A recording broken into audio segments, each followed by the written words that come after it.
Владата и Филипче немаат никаква контрола врз здравствената криза во Македонија.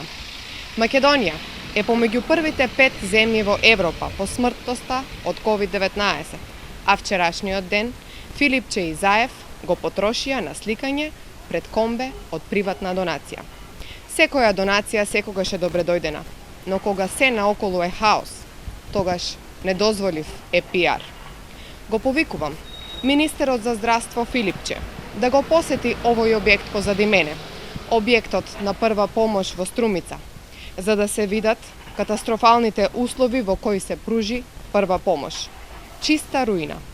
Да го направи тоа со медиуми и да каже што ќе направи и кога ќе го направи. Ова сликање вчера и трошење цел ден додека луѓе умираат беше само пиар стратегија, бидејќи оваа донација никогаш немаше да се случи ако директорот на Струмичката болница панично не побараше помош од граѓаните. Уште полицемерно е тоа што во ребалансот ни го одбивте амандманот да се набават амбулантни возила за Струмица. Инаку болнички возила недостасуваат низ цела Македонија, затоа што 4 години не успеавте да набавите ниту едно болничко возило.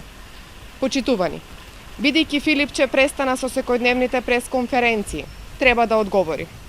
До кога пациентите во јавното здравство ќе имаат различен третман со оние кои што се лекуваат во приватните болници? Нека одговори. Колку пациенти до денес починале во јавните здравствени установи, а колку во приватните? Треба ли само богатите да имаат можност да преживеат? Во Македонија на големо пациентите купуваат лекови на своја рака, сами се снаоѓаат, а власта се уште не кажува зошто терапијата што функционира и вродува со плод во приватните болници не се применува и во државното здравство.